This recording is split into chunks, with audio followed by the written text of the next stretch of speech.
దేనికి సమాధానం చెప్పారో మీ అందరికీ ఈ పాటికి అర్థమై ఉంటుంది. పేరు చెప్పనక్కర్లేదు. మీరు విమర్శించే ముందు, మా చంద్రబాబు నాయుడు గారిని విమర్శించే ముందు మీ గురించి మీరు తెలుసుకోండి, మీ కుటుంబం గురించి మీరు తెలుసుకోండి, మీ ఇంటి గురించి మీరు తెలుసుకోండి, తర్వాత మాట్లాడండి. మా బాబు గారు అవసరం లేదు, ప్రస్తుతం మా ఎమ్మెల్యే గారు ఉన్నారు, మాట్లాడండి, ఇవ్వండి కౌంటర్ మీకు ధైర్యం అంటే. అంతేగాని చంద్రబాబు నాయుడు గారి గురించి విమర్శిస్తే ప్రతి చోట లేడీ డాక్టర్ వస్తారు. చంద్రబాబు నాయుడు గారు మహిళా పక్షపాతి, చాలా చోట్ల చాలా మంది లేడీ డాక్టర్ తయారైనారు. మా నాయకుడిని విమర్శిస్తే ఒప్పుకునేదే లేదు, ఎంతకైనా తెగిస్తాం. ఇది గుర్తుంచుకోవాల్సిన విషయం. ఈ విషయాన్ని గుర్తుంచుకోండి. ఎవరి గురించి మాట్లాడుతున్నానో వాళ్ళకి ఈ పాటికి అర్థమై ఉంటుంది. ఈ పాటికి లైవ్ లో కూడా చూస్తూ ఉంటారు. కాబట్టే చెప్తా ఉన్నా, ఉదయగిరి నియోజకవర్గంలో చాలా అవమానాలు ఎదుర్కొన్నారు చంద్రశేఖర్ రెడ్డి గారు. ఎందుకు? మార్పు తేవాలనుకున్నారు, పార్టీలో మార్పు తేవాలనుకున్నారు. చంద్రబాబు నాయుడు గారి నాయకత్వం వల్లనే ఆంధ్రప్రదేశ్ కి బలమైన భవిష్యత్తు ఉంటుందని ఆలోచించారు. అందుకే వారు ఓటు వేశారు. ఓటు వేశాం. దానికోసమే అన్ని పనులు చేస్తారా? ఫ్లెక్సీలు కాల్చారు. నా భర్తకి స్టెంట్ వేస్తున్నారు. అప్పుడు నేను ఎంత బాధపడ్డానో ఈ రోజు ఈ స్టేజీ కోసమే నేను ఇంత చేశాను. ఎందుకంటే ఆ రోజు మాట్లాడలేకపోయాం. ఓటేసిన పాపానికి నా భర్తని ఎన్ని విధాలు బాధ పెట్టారో తెలుసా? అందరూ ఏకమై రకరకాలుగా చిత్రవదలు చేశారు, శవయాత్ర చేశారు, ఎన్ని కావాలంటే ఎన్ని చేశారు. కానీ ప్రభుత్వం వస్తుంది అనగానే మొత్తగా గొర్రె పిల్లల సంఖ్యలో పెట్టుకుని వచ్చిన వాళ్ళు, మెళ్ళో కడులు వేసుకుని వచ్చిన వాళ్ళు సంతోషం. మీరు తెలుగుదేశంలోకి రావడం చాలా సంతోషం. కానీ మార్పు తేవాలనుకున్న వ్యక్తి మీద ఉదయగిరి నియోజకవర్గంలో చంద్రశేఖర్ రెడ్డి ఏమీ చేయలేదా? అన్న, తమ్ముడు, బావ అంటూ మీకు ఎన్ని చేశారు? తెలుగుదేశంలో ఉన్న వాళ్ళు కూడా సాయం చేశారు. ఆయన సాయం చేయని వారు ఎవరైనా ఉన్నారా? అందరికీ చేశారు. తను మాత్రం ఒంటరిగా మిగిలిపోయారు.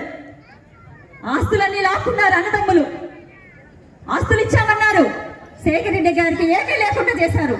కారణం శాంతమ్మంట. ఏం చేసిందండి శాంతమ్మ? శేఖర్ రెడ్డి గారిని ప్రాణాపాయ పరిస్థితుల్లో కాపాడుకున్నాను. మీరు వదిలేస్తే నేను కళ్ళెత్తుకొని కాపాడాను. అలాంటి చంద్రశేఖర్ రెడ్డి గురించి ఎన్నెన్నో నిర్ణయాలు తీసుకున్నారు. ఈ పొద్దు యావత్ ఆంధ్రప్రదేశ్ కూడా మార్పు రావాలని మిమ్మల్ని 11 సీట్లకి బల చేసింది. ఇది తెలుసుకోవాలి మీరు. మీకు 11 సీట్లు ఎందుకు వచ్చాయని ఆత్మ పరిశీలన చేసుకోండి సార్, ఆత్మ పరిశీలన చేసుకోండి. Why not 175 అన్నారు? 11 సీట్లు మాత్రమే వచ్చాయి మీకు. ఏంటి కారణం? ఎక్కడుంది లోపం? మీలో ఉంది సార్, మీ నాయకుల్లో ఉంది లోపం. మా నాయకుల్లో లేదు. నన్ను అవమానిస్తున్నప్పుడు, కింద కామెంట్లు పెడుతున్నప్పుడు ఒక స్త్రీ ఎంత బాధపడుతుందో మీ ఇళ్ళలో ఆడవాళ్ళకి తెలుసా అని అడుగుతున్నా. ఎన్ని కామెంట్లు పెట్టారు? నా భర్తకి నేను భోజనం తినిపిస్తుంటే ఆ దాన్ని కూడా వ్యంగ్యంగా కామెంట్ చేశారు.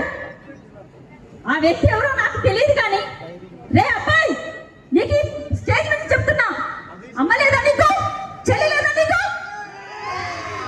అవునులే, మీ ముఖ్యమంత్రి, మీ మాజీ ముఖ్యమంత్రి వర్యులు జగనన్న మీరు మీ చెల్లెల్ని భయంకరమైన బూతులు తిడుతుంటే మీరేం చేయలేకపోయారు. మీ మాతృమూర్తిని పంపించేశారు. కానీ మా చంద్రబాబు నాయుడు గారు అలా లేరు. సీతమ్మ లాంటి, దేవత లాంటి బూనమ్మ, సీతారాములు అనిపిస్తారు వాళ్ళు చూస్తుంటే. అలాంటి బూనమ్మ తల్లిని, ఆ కుటుంబాన్ని ఎన్ని రకాలుగా వేధించారు. ఇప్పుడే మేము ప్రశాంతంగా ఉన్నాం. మా నాయకుడి నాయకత్వంలో ప్రశాంతంగా ఉన్నాం. ఇక్కడ లోకల్ గా ఓడిపోయినా, పోటీ చేసి సురేష్ అన్న మీద ఓడిపోయిన వ్యక్తి చెప్తారు వాళ్ళలో వాళ్ళు కొట్టుకు తెస్తున్నారని. ఎవరు చెప్పారుగా నీకు మేము కొట్టుకు తెస్తున్నామని? ఏమీ లేదు. ఒక ఇంట్లో అన్నదమ్ములు నాకు 4 మాటలు రావా? అలాగే మా మధ్యలో ఉంటాయి. రాజకీయాల్లో మీ మధ్యలో లేవా? చిన్నవి మాకేం లేదు. కానీ కొట్టుకు వస్తుంటే కొట్టుకు సావని గుర్తు పెట్టుకోండి. కొట్టుకు సచ్చేది మీరు, మేం కాదు. తెలుగుదేశం అంటే ఒక కుటుంబం, తెలుగుదేశం అంటే ఒక క్రమశిక్షణ, తెలుగుదేశం అంటే ఒక రామచంద్రుడి పాలన. మా నాయకుడు మాకు అలా నేర్పించలేదు. మా నాయకుడు ఎంత క్రమశిక్షణ చెప్తారో తెలుసా? అసలు మీకు క్రమశిక్షణ ఉందా అని అడుగుతా ఉన్నా. ఆడవాళ్ళని మాట్లాడటం, ఆడవాళ్ళని బూతులు తిట్టడం, వాళ్ళ వ్యక్తిగత విషయాలు దూషించడం, ఇదా రాజకీయం అంటే? ఇదా నాయకత్వం అంటే? నాయకత్వం అంటే ఎలా ఉండాలి? చంద్రబాబు నాయుడు గారిని చూసుకుని నేర్చుకోవాలి నాయకత్వం ఎలా ఉండాలో. అలాంటి మహానుభావుడైన చంద్రబాబు నాయుడు గారు ప్రతి ఒక్కరిని గుర్తించి ఆదరించి, ఆయన కుటుంబంలో కూడా చూడండి బ్రహ్మాండంగా ఉంది, శుభోదయంగా ఉంది. కాబట్టి అటువంటి చంద్రబాబు నాయుడు గారి నాయకత్వంలో పనిచేస్తున్నందుకు ప్రతి తెలుగు హృదయం, ప్రతి తెలుగు బిడ్డ గర్వపడేటువంటి ప్రభుత్వం తెలుగుదేశం ప్రభుత్వం. మేము పదవుల కోసం పనిచేయం, మేము పదవుల కోసం పనిచేయం, పార్టీ కోసం పనిచేస్తాం, చంద్రబాబు నాయుడు కోసం పనిచేస్తాం. అంతేగాని పదవులకి కొట్టుకు సాగడం, ఇంకేదో ఇంకొకటి ఉండడం అలా ఏమండదు. మే అందరికీ తెలియజేస్తున్నాం. ఒక మాట వచ్చింది, ఒకటి, చంద్రశేఖర్ రెడ్డి గారు మళ్ళీ వైసీపీలోకి వస్తారు అని. పొరపాటు.